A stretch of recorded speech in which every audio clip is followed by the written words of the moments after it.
What's up, Nets fans? Welcome to another episode of the Brooklyn Buzz podcast presented by OTGBasketball.com. I'm your host, Nick Fay. With me, as always, Mr. Jack Manuell. What's up, Jack?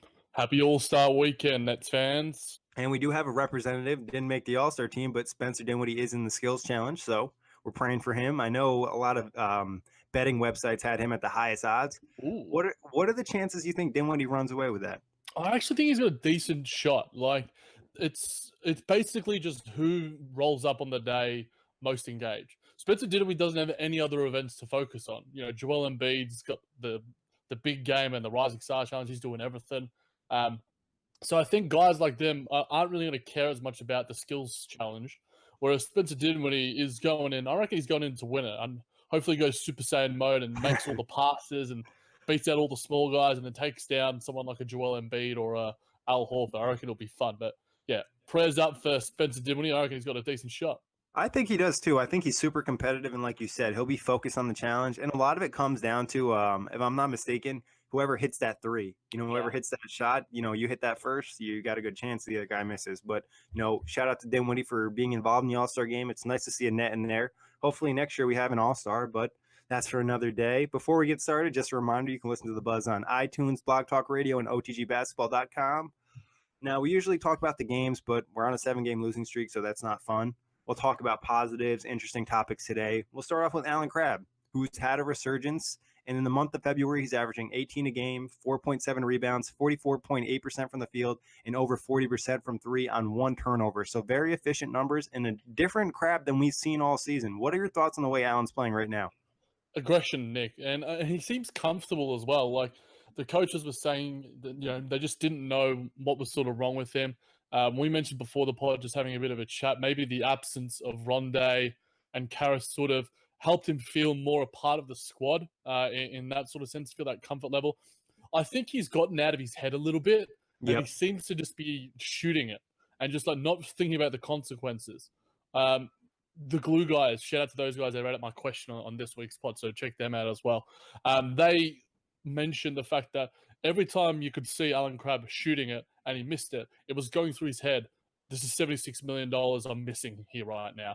I'm not worth the $19 million. You can sort of tell. I mean, a lot of guys are like that. These are NBA players, and as much as they're not the ones that decide the contracts that they get. The pressure is on them in every sense of the word. Whether it be money, whether it be status, or whether it be just style of play. Allen Crabbe just seems to be just going out there and just absolutely just shooting. And whenever he shoots, and I mean, some of these games, the last two especially, it's the Allen Crabbe of old, and one of the best shooters, the three-point shooters in the NBA when he was in Portland. And he's just seemed lights out. During the year, it felt like he was tentative. And before this sort of streak that he's been on, I think he's had like 30 points a couple of games in a row, or if not 2 out of 3 games. And just his three-point shooting and his ability to just look confident, feel confident, and he's just seen the bucket go through. It seems like he doesn't, and he misses one, and he doesn't seem to, overdwell on it. He almost had like the old school Rondé mentality, whereas he's almost taken on the Rondé mentality now, where it's just like play by play, shot by shot, goes in, it goes out. So be it. I'll move on to the next one. Yeah, Jack, you made some great points. The pressure of the contract, and then I read something about Crabbe. He expected himself to play better. It kind of was bothering him that he wasn't playing better in a bigger role.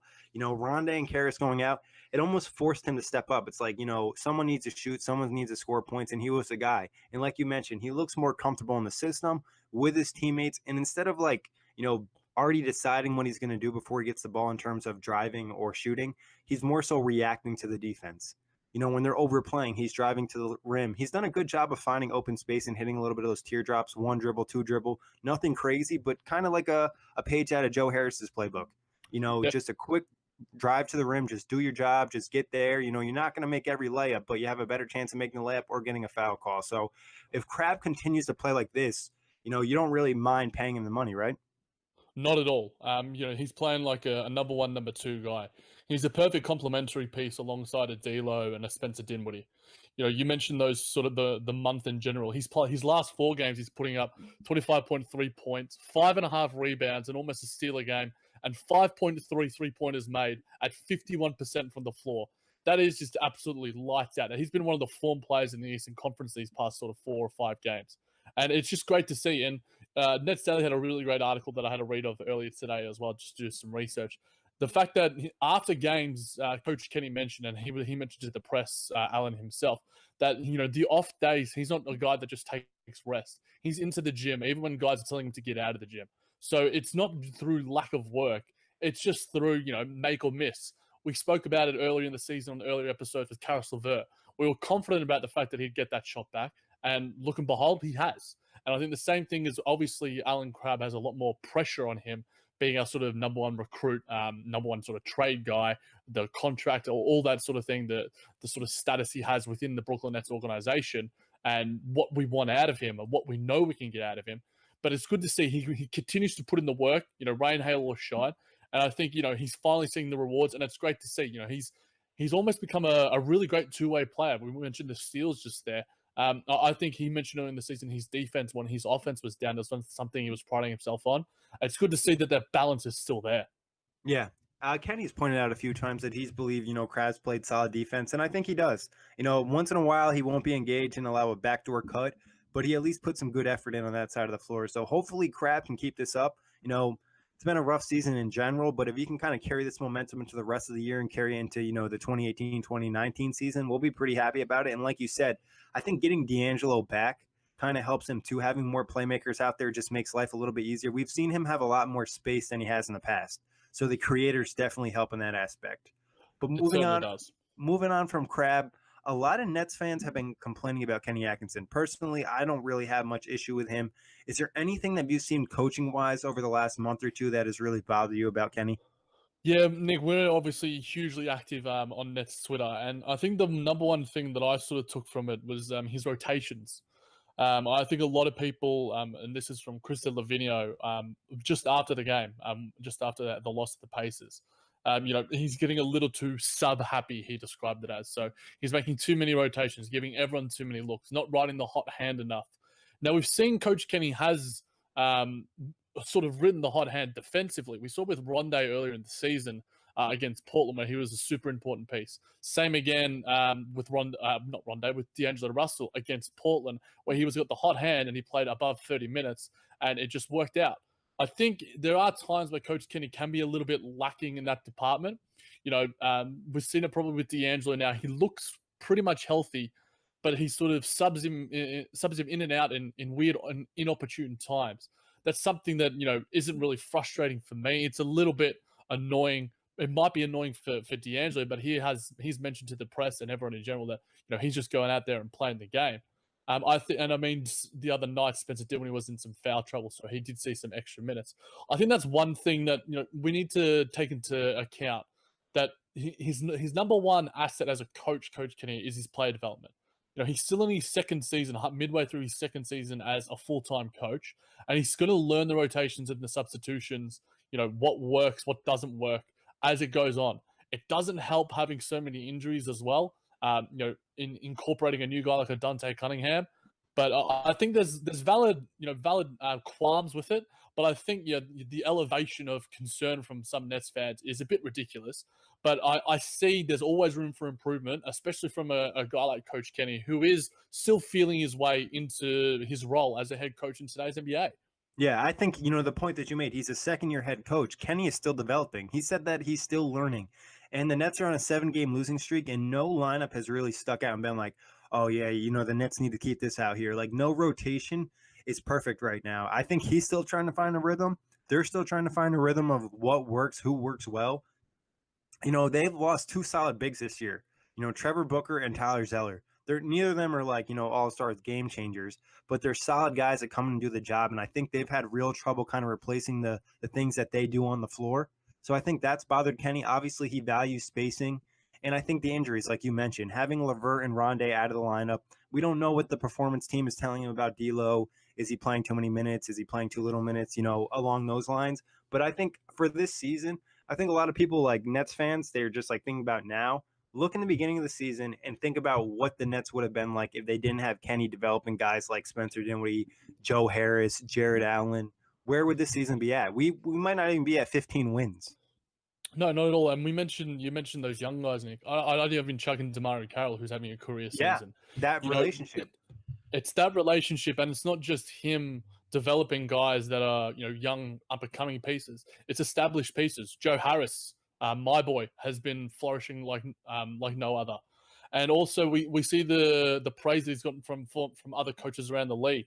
I mean, Popovich, Doc Pop, Rivers, Mike D'Antoni. Yep, those are just to name a few. And I mean, obviously they're going to have nice things to say, but I think because those guys have been around the NBA for such a long time, they know what it takes to sort of make it and cement yourself as a top head coach in today's NBA. And I think Coach Kenny has all the tools to do so.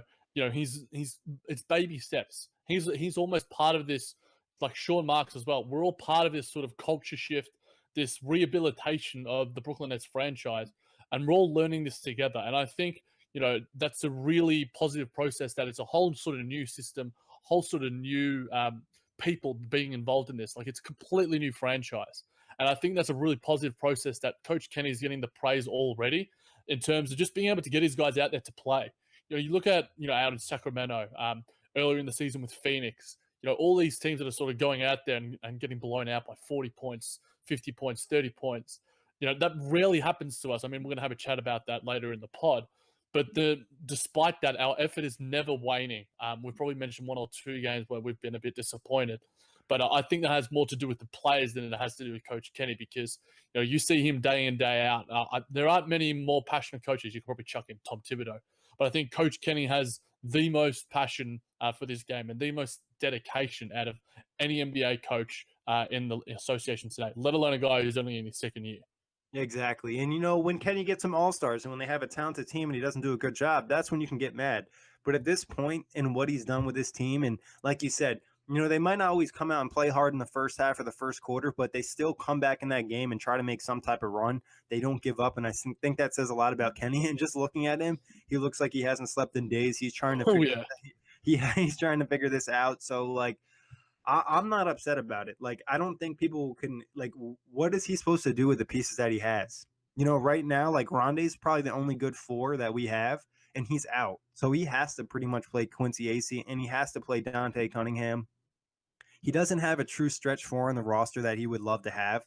So I think, it's somewhat of Kenny not having the pieces he needs to run his system completely. And also, we have to remember, these are a lot of young guys. So the inconsistent play comes with being a young player. They're not going to come out and be consistent every game and run and execute everything that they want them to run. So it's going to be, a grain of salt, everything you see with the Nets this season. Next year, when they're healthy and maybe they add another player, Jeremy Lin not being here, and that's his veteran point guard that runs your show. Even Spencer Dinwiddie's still young in this league. D'Lo's young in this league to run the show. They've done a good job when had the opportunity, but still the consistency isn't the same thing you'd see out of a Jeremy Lin.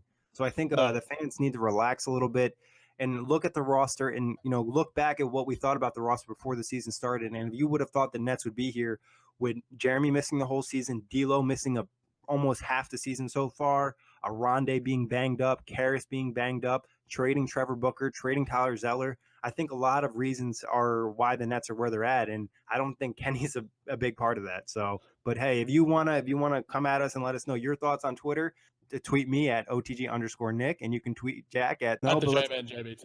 At the JManJBT. And let's move on to Dante Cunningham now.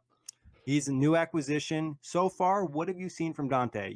4 points per game, 4 rebounds, 1.7 assists, 1.3 steals, field goal percentage a little bit over 40, no threes. What are your thoughts on what he's done so far in Brooklyn? Nice little piece to sort of take away some minutes from Quincy Acey. You mentioned the fact that he hasn't made a three yet, but he is somewhat of a threat back there. I wouldn't say he's lights out. I'd say, he's, an average 3-point shooter at best, maybe just below. But when you're comparing to, say, like a Quincy Acey, who made a couple the other night, might I add. So he's still taking them, but there's times where he just looks hesitant, which is, I think we're taking from what we've got with Dante Cunningham right now. He's saying that he's positive about where he is. He's playing hard. He's got that nice relationship with Sean Marks as well. So I think he's fitting into this system perfectly. I think he's, still acclimating himself somewhat to sort of how the guys play. He mentioned before his first game against his former team, New Orleans, that he learned the plays a couple of hours ago. And I think for a team that's, heavily based on a full sort of pace and space system, a guy like a Dante Cunningham, who is just an energy guy and, coming off the bench And I think it helps because we mentioned before that lack of forward depth. And it allows us to sort of, be a bit more versatile. If we didn't have Dante Cunningham throughout this, this 3 or 4 game run, without Rondé Hollis-Jefferson injured as well, we'd certainly be struggling even more in that sense. You want Quincy Acey playing 35 minutes tonight, that's for sure. So, Dante's he's been a spark off the bench in terms of his energy, in terms of just doing those little things. He's sort of like a more polished Quincy Acey who hasn't nailed a 3 yet, but I'm hoping he can get his shot. To get a couple extra minutes here and there, because we've seen the minutes that he's played so far. He played almost 29 minutes against Indiana. He was an important piece in that back and forth run against Indiana. He was important in terms of just stabilizing things. He's just a nice sort of stabilizer. So I think he's going to see his minutes. But when Rondé comes back, it's going to be a nice little balancing act and a good extra piece, good extra depth piece to have on the roster. Yeah, a nice veteran to have around, knows how to play basketball, like you said. Nothing crazy, but he'll do some of the small things, bring a little toughness. I like the fact he's averaging 4 rebounds. Obviously, they could use that, and he could possibly take minutes away from AC in the future when Rondé's back, so we'll see what happens with that. I don't think he's a long-term piece or anything like that, but if he did stay around, he wouldn't mind him as being, that 14th or 15th man to just have around as a veteran presence, because you've heard a lot of good things about him around the NBA, so I don't mind him being on the squad. And to finish out the roster, finish out the season, they could use like a guy like him on the roster. Yep. But Jack, you had this topic you mentioned to me, and I think somebody brought it up on Twitter. Do you think it's better to lose close games or better to lose in a blowout? Like, do you like having your heart broken or just being able to turn off the game in the third quarter? Yeah, it's interesting, Nick. You make a very valid point with both of those. Just to preface this, did a little bit of research going through the game log on Basketball Reference. We've obviously lost 7 straight and 11 of the past 12. In terms of the margins that some of our losses have been this season, we've had 11 games where we've lost by 5 points or less, and we've lost 6 games by 15 points or more. So there's 6 games that you can probably just turn off quite easily. And I mean, if you're taking probably into 12 to 14 points as well, there's those games where the Nets come back in the final quarter as well. So there's plenty of games where the Nets just haven't shown up, so to speak.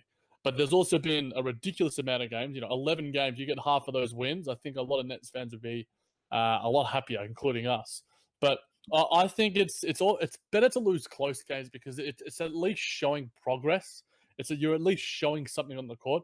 Whereas the blowouts, you can't really take anything away from them. The biggest thing that I've taken away from one blowout this season was that Nick Stauskas' absolutely hot moment in his first game against Toronto. Other than that, there is literally nothing to take from those blowouts. You might get some nice minutes from Jahlil Okafor, who's been quite poor for us. And I mean, the stats been all over Twitter about his on-off numbers. But those close games you see, against Toronto, against Boston, against all those sort of guys, against Cleveland, those close games the other night, against the Indiana Pacers, you're seeing something there. Even against New Orleans the other night where we came back from like 26, 28 points down to almost steal it. You're seeing a lot more. You can take away a lot more positives from those games than you can from a blowout game. So if you're writing a pros and cons list, you get out that little notepad. You're obviously going to prefer the close games. It certainly doesn't help, the heart troubles and the blood pressure. But when you got the blowouts on it, I mean, I remember I was chatting to you during the New Orleans game. I'd turned it over to another game when we were like 20 points down. And then I'm getting like bleach notifications, getting messages on Twitter and stuff. I'm like, okay, maybe I should turn it back now. We're only down by like 10. And so there's moments where it's just like, it pays to just watch all of a Nets game because who knows what could happen. But I'm going to lean towards the close games because at least, you can take something away from it. And for me, it's close games and it's not even close, if that makes sense. Yeah, I got you. Because, like you said, the experience, it matters a lot. When you look at a team like the Timberwolves, for example, obviously they added Jimmy Butler, but their previous season, they lost a lot of close games. This season, they're winning a lot of those close games. And now they're looking at being, possible home court team in the Western Conference playoffs. So I think those close games do matter, and you're going to get more experience in the clutch time. When you play those blowout games, the other team is not trying as hard. No matter what you think, they're not putting in 100% effort. If you're up 28 points on somebody, you're not really worried until they get that down to 18. You know what I mean? And we've seen Okafor, we've seen Stauskas have really nice moments in these blowouts, but when we've seen them in clutch games, close games, their numbers have been terrible. I got a stat from you from NBAminer.com. It says the Nets have 10 close game wins and 10 close game losses. So it's maybe not as necessarily bad as we think. It's a lot of games to be involved in close games, but that has something to do with our comebacks. And also, I think if you're, we talk about this and it's obvious because the 2 minute report says it, we've had probably 3 or 4 losses taken away from us by the referees. Yep. So couple of these close games we've actually probably should have won. And, like Spencer Dinwiddie mentioned earlier in the season, 1 or 2 games at certain points in the season can change the direction of the team. So next year, when we start to get a little bit more respect from the rest, our guys are a little bit more established. Even looking at Dinwiddie right now, from earlier in the season till now, I believe he's getting more foul calls because the NBA is starting to, respect him a little bit and seeing what he does on a consistent basis. D'Lo's great with the pump fakes. He's going to start helping us get more foul calls. Rondé's another guy who's building up his respect. Karras, I think, was starting to get a little bit more respect too coming to the season. So if they keep building and working forward, and you're going to be more respect as a team. You're not going to be that bad team if you constantly do the good things that winning teams do. I think it'll pay off for the Nets, and I love the experience. I hate the blood pressure. I hate the fast beating heart when you're watching these close games. But hey, it's going to help them in the long run. Yeah, it definitely does. And I think, we mentioned, the guys that are sort of, once you start to turn those wins into losses, I think last year, Minnesota were one of those teams that sort of were really, really bad when it came in the clutch. Now, the Nets certainly aren't terrible. You mentioned, the wins and the losses there. There are times where we do end up grinding it out. It always happens to be against the lesser teams, which is something that a good team does. But I think once we start doing it on a more consistent basis, we turn those 10 wins, as you mentioned before, those 11 sort of those close wins, close losses into blowout wins and become a bit more consistent as a squad, because I think there are nights where we're very much up and down. I think a 4-quarter performance has been few and far between across I the feel year. like it's every night. Pretty much. We played 2 amazing quarters of basketball, which almost make up for the 2 really lackluster, insipid performances we played in the quarters before. If we play 4 quarters of defense and make a few shots here and there, especially from the perimeter, that's when we look our best. But it's all a learning process. It's all about the progress. It's all about the development, and I think baby steps, we'll get there. Yeah, exactly. And I think two major reasons are why the Nets can't close out close games. Closer, they don't have a true closer yet. Is D'Angelo going to be that guy? Is Spencer going to be that guy? Obviously, Spencer's kind of gone into that role a little bit, but his numbers aren't great in that role. So I think, somebody needs to step up and get better shots. Maybe it's just having more talented guys. And defensively, just need more guys that can, lock down their dude one-on-one. Too many times you see opposing teams get easy buckets late in the clutch, and that just can't happen. So you just can't have those defensive miscues late in the game. But before we get out of here, let's talk post All-Star break. Obviously, All-Star week, we mentioned Dinwiddie at the Skills Challenge. We're hoping he can pull off the W. But moving into the rest of the season, I believe we have 23 games left. Let's talk changes. What would you like to see change in the starting lineup, if anything? I think D'Lo's got to start, Nick. We mentioned on the previous pod, I thought I'd see him starting by now. Now, it's tough to take out a guy like an Allen Crabbe. I think with the form that he's shown, he's an automatic starter. But, you look at a Quincy Acey. Can we start showing some small ball lineups? When Rondé comes back, he's obviously probably going to come off the bench, unless that rest after the All-Star break certainly helps him. I think D'Lo's the most likely starter. Let Caris LeVert have his time with the bench unit, and then, stagger the minutes of him and Dinwiddie, because then you've always got one elite ball handler out there. One guy who can sort of run the show. I think that's the most likely thing to happen. And I think Jared Allen consistently as a starter is something that we're going to see a lot more of. Yes, he's going to have his up and down nights. Against the Pacers, he got a bit bodied by Al Jefferson, which was, it was fun to watch from probably Corey's side of things. But for us Nets fans, he was still doing the right things, Jared, in terms of his positioning. But, he bit on too many pump fakes, especially for a guy like Al Jefferson, who he could block it. Like, Jared Allen needs to know Al Jefferson can't get more than like 6 inches off the ground. Exactly. So it's just like a little experience thing. It is. It's experience, and those reps will come, and he knows. I think in the scouting reports, he was probably focusing on probably a little bit more on Miles Turner and Sabonis. He didn't expect Al Jefferson to be seeing those minutes. But, Allen and D'Lo are my sort of stars I'd like to be seeing. And, I mean, we've got a stretch ahead after the All-Star break where I'm hoping we can get, 6 or 7 wins. We've got the Hornets right after the break, the Bulls, Cleveland, Kings, Clippers, Warriors, Hornets, Sixers, Raptors, Sixers, Mavs, Grizzlies, and Hornets again.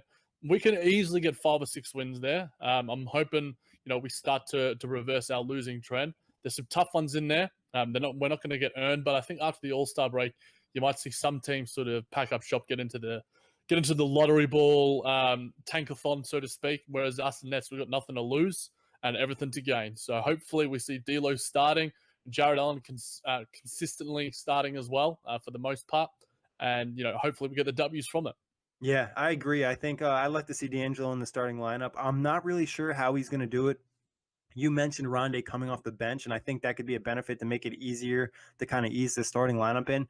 Maybe something like Spencer, D'Angelo, Allen Crabbe, DeMarre Carroll, and Jared Allen. That's what It's I a like. super small lineup, but I think that's something they could roll with. Then you could bring Rondé in pretty soon, and then you could have Carroll play a little bit with the second unit as well. I think just getting back the guys healthy, it's just going to be huge in terms of depth because there's going to just be so many different options. You're going to have a lot better players on the floor. And like you said, stagger the minutes with D'Lo and Dinwiddie. So LeVert always has kind of a partner on the floor.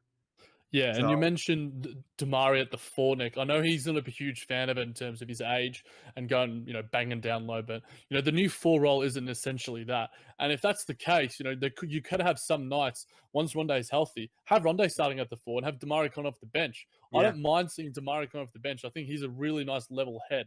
We're seeing a bit more maturity from Allen Crabbe now, despite the fact he's only 25 years old. But there could be nights where we mix and match. I don't mind, we don't need to have the same starting lineup every night. As long as by the time we're fully healthy, we don't see Quincy Ace starting anymore, then I'm going to yes. be bloody happy. Yeah, I just like you said, I just want to see D'Angelo starting because I think it's important to him mentally. And I think obviously he's our key cog and, the brightest piece of our future who has the highest ceiling probably and what he can do.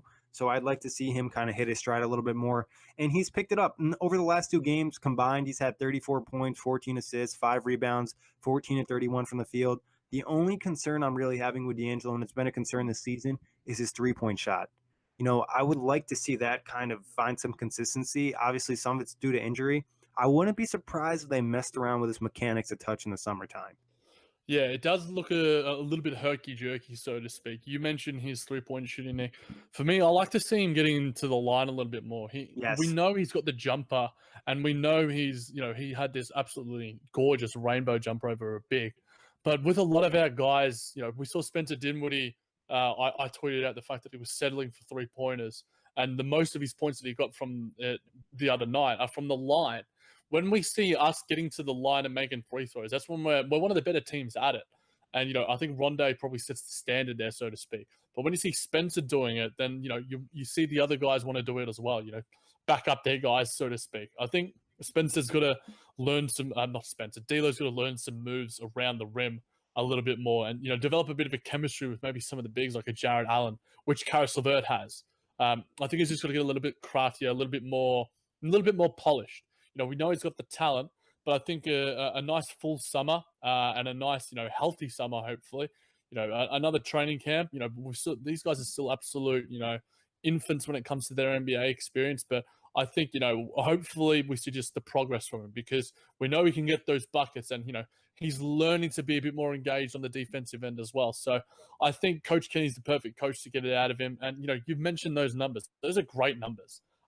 He's going to have all the expectation, but he's also going to have all the opportunity. So I'm expecting big things from my boy D'Lo.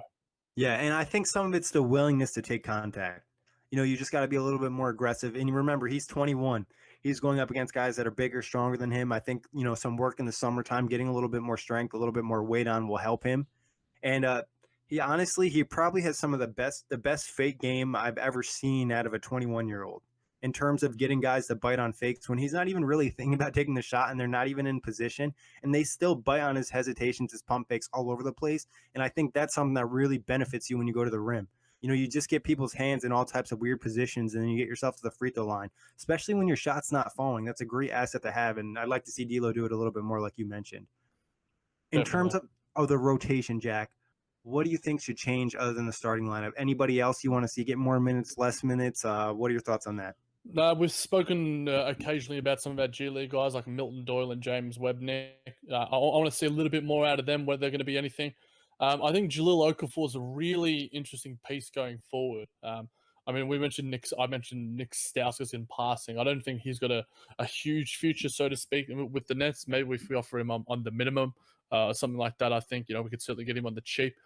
Be just sort of a rotation piece behind like a Joe Harris.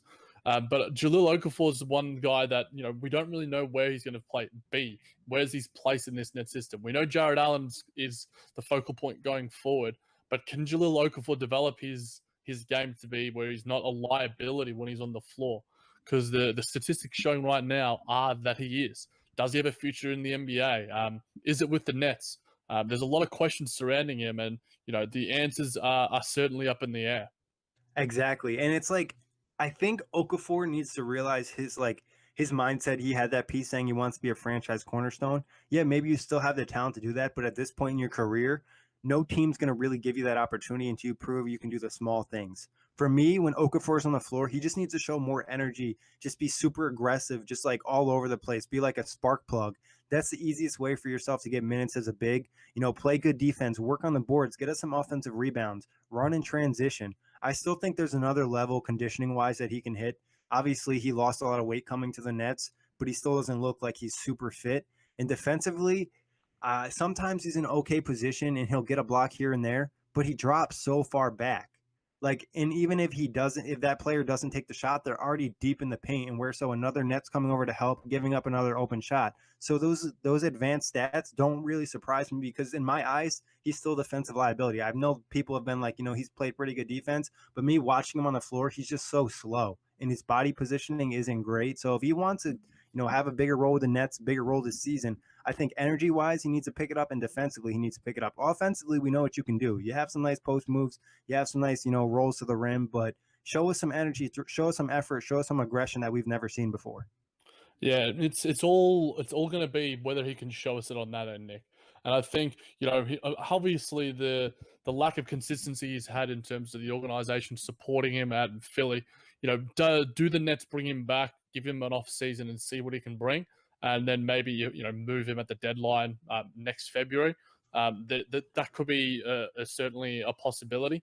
But I think it's going to be what he shows within these last sort of 25, 30 games. If he can, be somewhat active defensively and not like an absolute horror there, then, he needs to realize, that he's got to be somewhat engaged on both ends. He can't be, an Enes Kanter light, because that's not going to cut it in today's NBA. But and at least Enes Kanter is dominating the boards. Exactly. Kanter's one of the best rebounders in the league. That's what I want to see from Okafor. He has the size to be a dominant rebounder. Rebounding's a lot of energy and effort. Look at Reggie Evans back in the day in the Nets. He wasn't a super talented player, but that dude just left it all on the court every night. So if Okafor could do something like that, it would help a lot. You can't just be a bucket getter in today's NBA. You have to have more than one discernible skill, and that skill can't just be, getting points.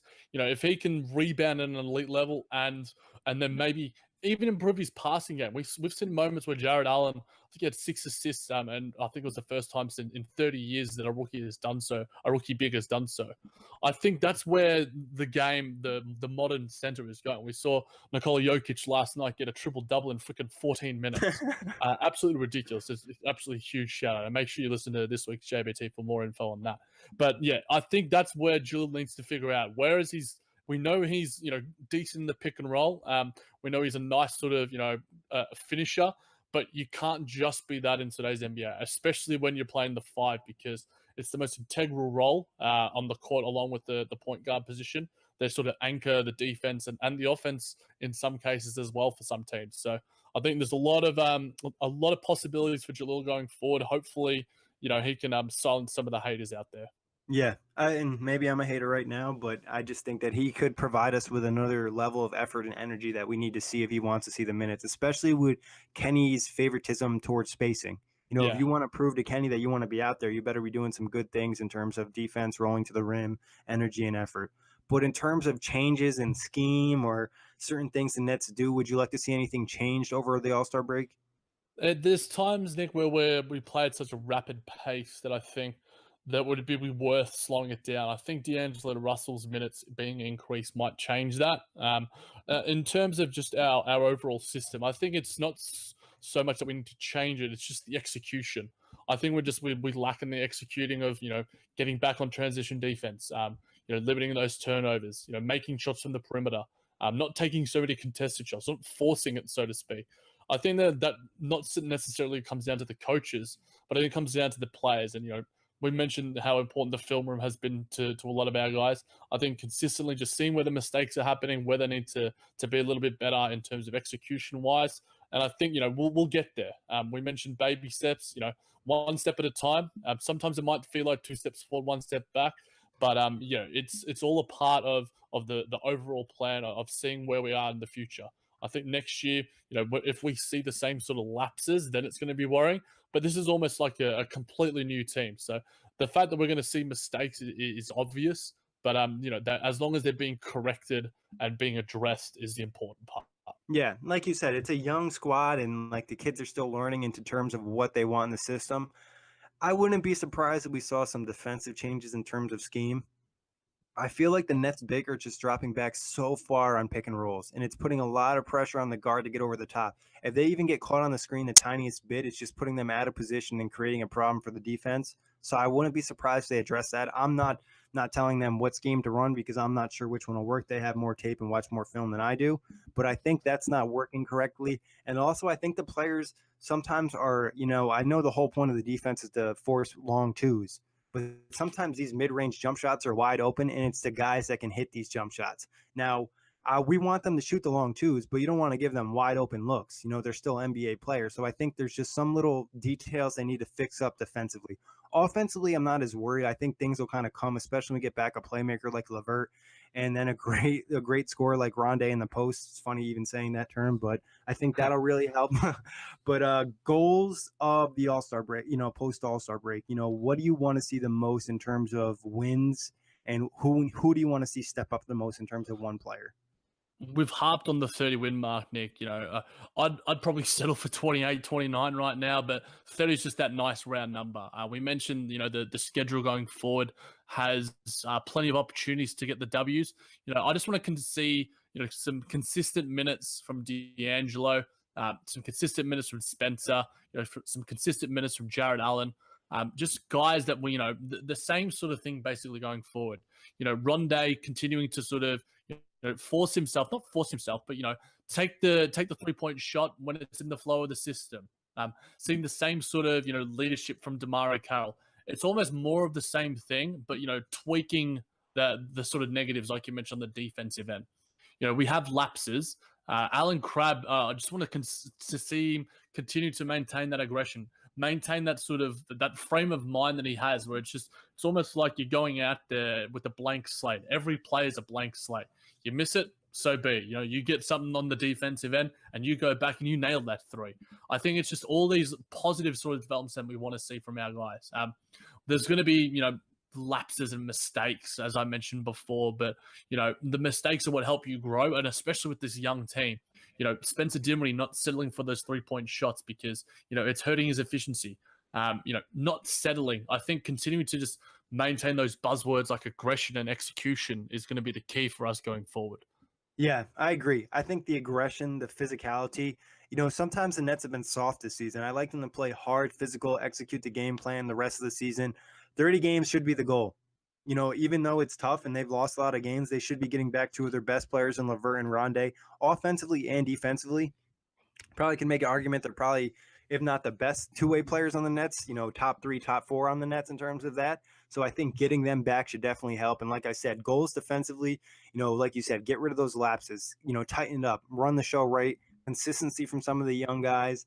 And in terms of one player, I'd like to see D'Angelo find his rhythm by the end of the season. I'd like him to get back to those numbers we saw early in the year, 20 a game, 5 or 6 assists, over 45% from the field. And I would be really happy if he could get his 3-point shooting over 30%. I don't think it has to be lights out or anything, but I'd like that to get a little bit higher. So going to the post All-Star break, I think there's some positives. And last year, the Nets were really nice after the post All-Star break. So I think the same thing can be said this year. Hopefully we get it going, Nick, because that break's always all the players that mentioned. I'm listening to road tripping with LeBron most recently. He's a lot of the time, the guys that are going to the All-Star game, as much as they enjoyed and they enjoy being the face of sort of the weekend, they're envious of the guys that get to have that break. And, all the comments from a lot of our guys, it's just like, this is where we just reset. We take our mind off the game a little bit because, 82 games, it's a long bloody season. There aren't many sports and leagues in the world that play 82 games in the space of less than 6 months. But I'm looking forward to seeing the progression from this team, and hopefully we see a lot of the things that we've been talking about. Yeah, I think that's a great point, Jack. And just to touch on that real quick, the Nets did seem tired, having all these injuries. Guys are playing more minutes in bigger roles they didn't expect. I've already seen, I think, on Instagram, like 3 or 4 Nets on vacation. Allen Crabbe, D'Angelo Russell, Damari Carroll, Jahlil Okafor, already all on vacation. So these guys wanted to get some rest. I think D'Angelo mentioned like all this losing, it kind of gives you time to kind of, get yourself back together and figure things out. So that should really help the Nets, and hopefully they can find their rhythm going to the end of the season. Defs. But that wraps it up for today. Jack, as always, a wonderful show with you. And thank you, everybody, for listening. You can catch the buzz on iTunes, Blog Talk Radio, and OTGBasketball.com. Also, be dropping a special All-Star edition of the NBA Outlet this weekend, so check that out. Jack will be on there as well.